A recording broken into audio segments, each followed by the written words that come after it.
Hey there car lovers. Today I'll be driving and going over the Lamborghini Urus. From what I had heard before I really started looking into it, it is everything you could want as a sports car enthusiast, but with the capability of being able to take more than one friend since it is an SUV. Before I get into the driving aspects of this car, I would like to go over how well this car looks. It truly is its own car.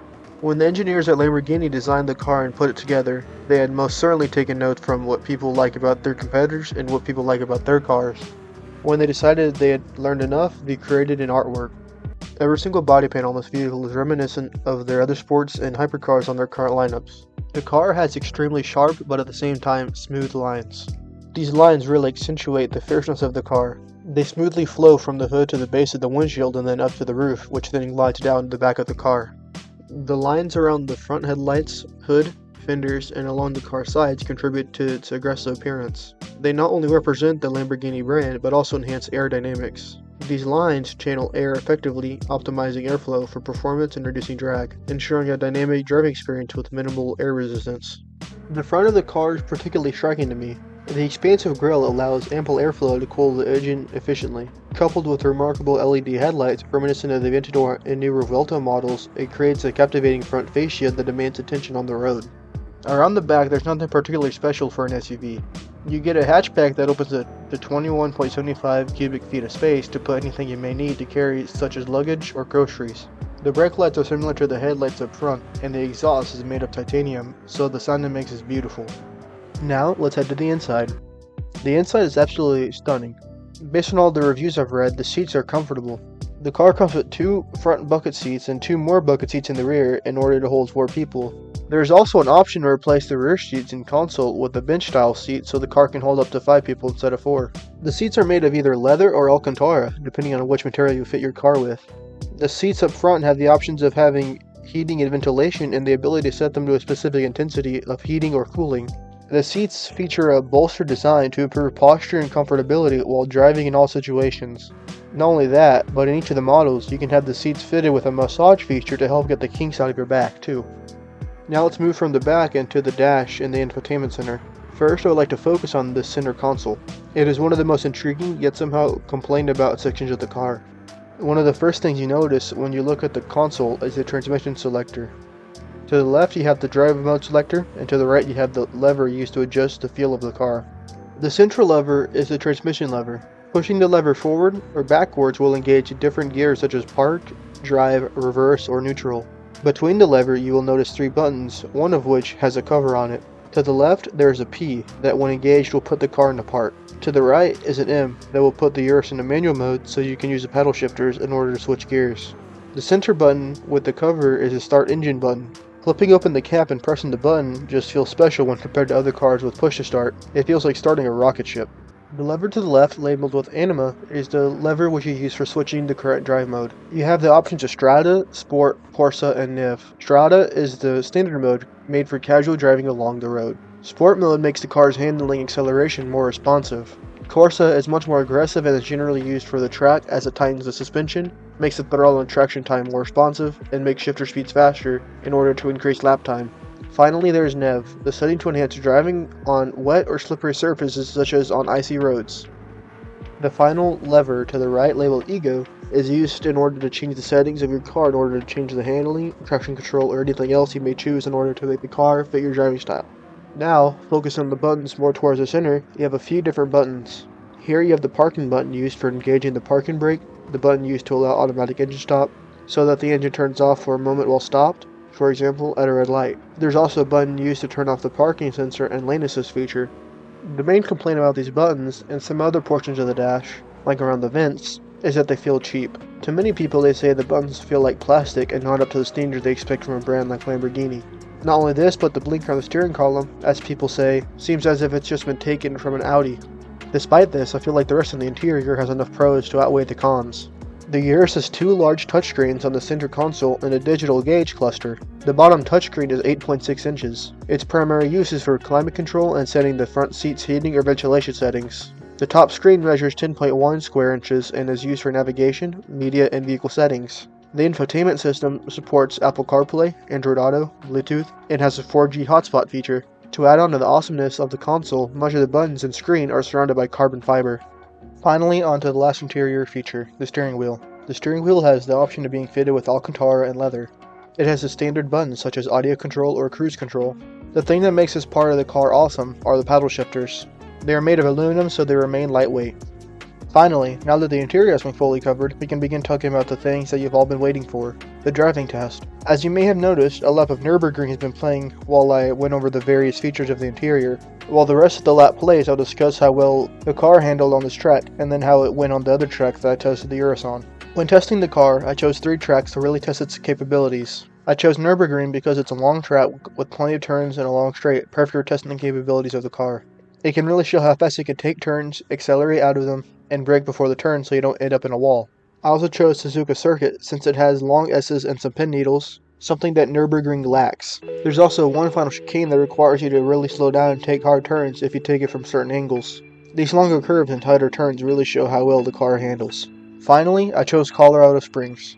This is one of the few times that I will likely choose this track because the Urus is an SUV that has features made to allow it to go off-roading. It has extra driving features that allow it to be able to easily take on off-road terrain. The other 2 modes are Terra, which is made for general roads like rocks and dirt, and Sabia, which is made for scaling desert dunes or terrain. The track in Colorado Springs is an amazing track for testing a car's off-roading.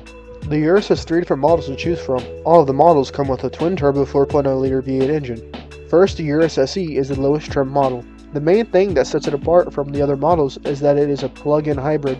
Along with the V8 engine, you also have an electric motor that pairs with it. The electric engine alone makes 189 horsepower. Combined with the gas engine, it makes a combined power output of 800 CV, or 588 kilowatts of power, and 789 horsepower.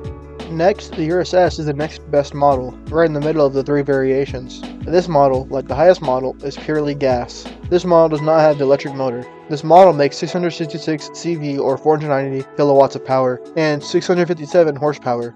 This version does make the least power, however it is also the cheapest of the 3. Lastly, you have the Urus Performante. The Performante makes the same 666 CV or 490 kilowatts and 657 horsepower. The thing that sets it apart is that most of the car is made of carbon fiber. This vastly decreases the weight. It decreased from 4,844 to 4,740 pounds. That 100-pound weight difference doesn't seem like it would make a big difference, but it vastly improves the car's downforce and aerodynamics. In Gran Turismo 7, they don't specify as to which version the Urus is, as it is from the first years that it was produced. Based on the times, I would be led to assume that it's closest to the Urus S.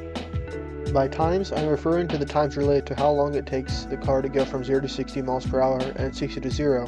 So before I get into these tracks, let's just finish covering the specs. I tested the 0 to 60 and 60 to 0 times 3 times each. First, let's look at the 0 to 60s. The first test, I started accelerating at 9.2 seconds and reached 60 at 12.667 seconds. That makes a difference of about 3.4 seconds.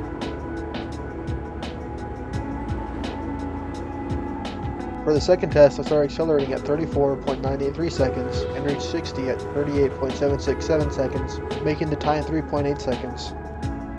For the last test, it started at 44.650 seconds and ended at 48.217 seconds. This makes the time 3.5 seconds. When these 3 times were averaged, they came out to 3.5 seconds.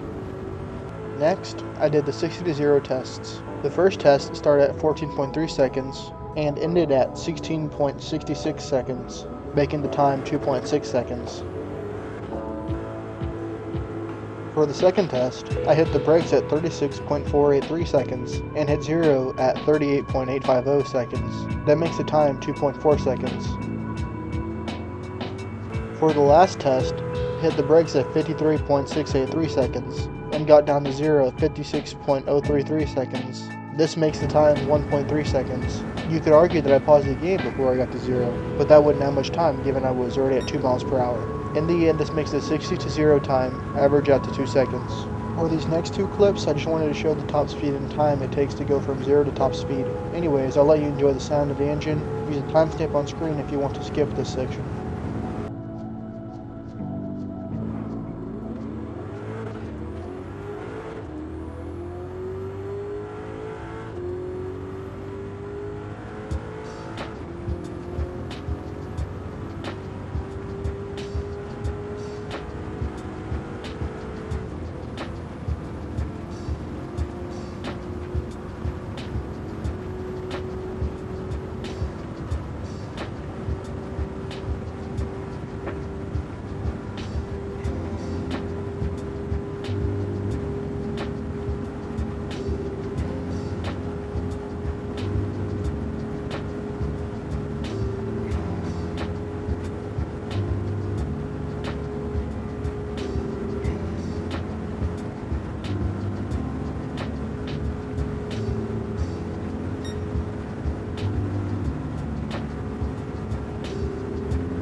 Now onto the driving review. Honestly, this car feels really nice on the Nürburgring. I haven't said much about the car earlier in the track due to the fact that I was going over the other attributes of this car, but there really wasn't anything bad to talk about. Everything there is to say about this car can be said in one sentence, and that sentence is, this car is pure perfection, car lover or not. When taking it around the curves of the Nürburgring, the car really handled them well. A lot better than you would expect. Compared to some of the other cars that I've driven on the track in the game, you do have to slow down quite a bit more, but it takes the turns very well nonetheless. Obviously, there isn't much track left to go, but there are plenty of turns in Suzuka to cover, and Colorado Springs is really fun as well. When going on the last few turns before the big straight on Nürburgring, the car took them really well.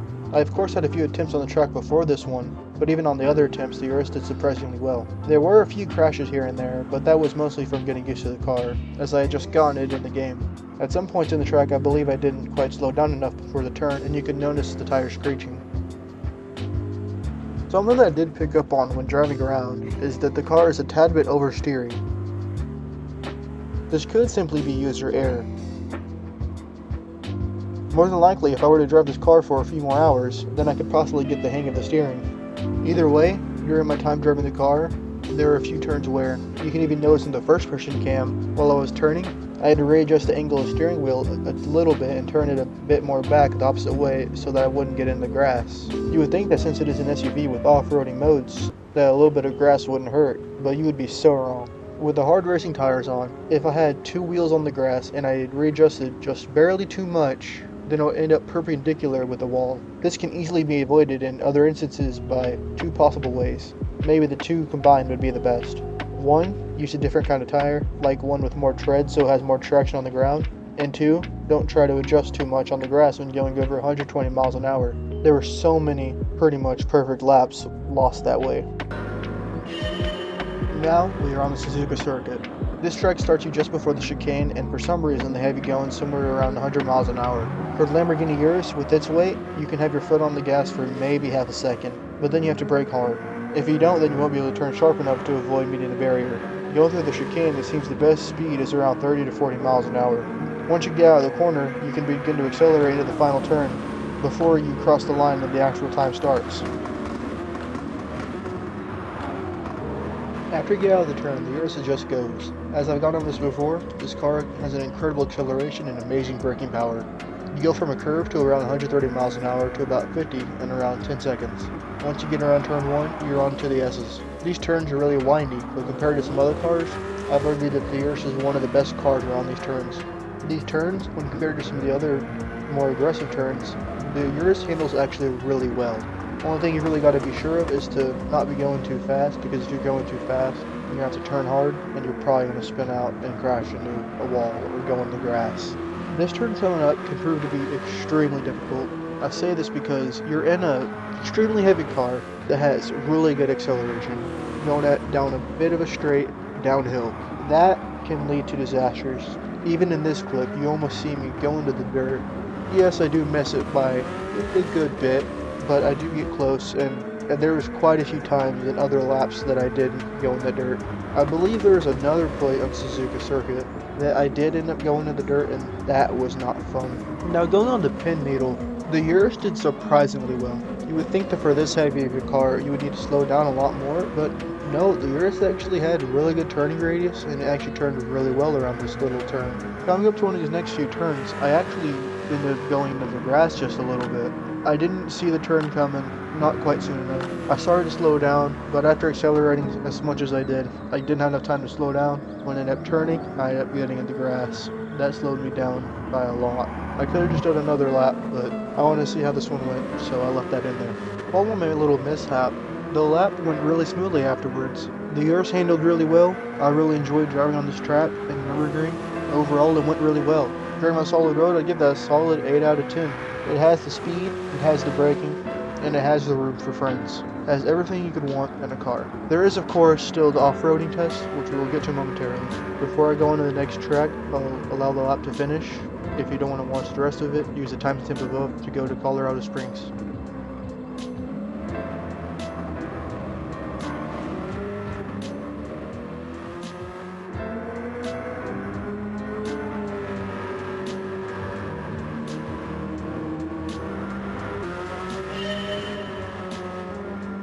The final track was Colorado Springs. I chose Colorado Springs because this is an SUV. A lot of SUVs are used for off-roading, so I figured why not test out the off-roading on the Lamborghini Urus. Colorado Springs is probably one of my favorite off-roading tracks on Gran Turismo 7. There isn't a wide range of off-roading tracks on the game, but out of the few that there are, this is my favorite. Overall, driving on this track with the Urus was really fun. The Urus handled really well, in my opinion. It was just a really fun lap. Off-roading the Urus is like no other. It is an absolute blast. If you ever decide to invest in the Urus in the future or rent one, I highly recommend going off-roading.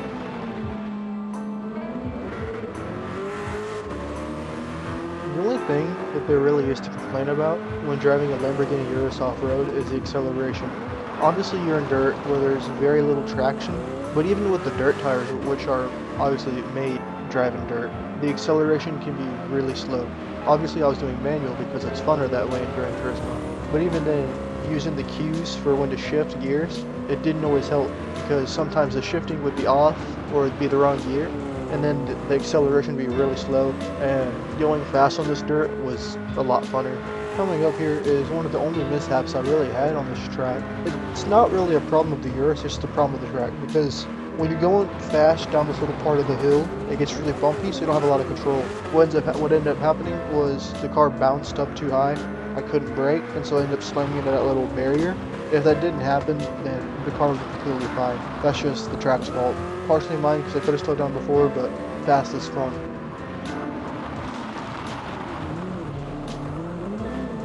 Now that the track is coming to an end, I want to thank everyone for watching.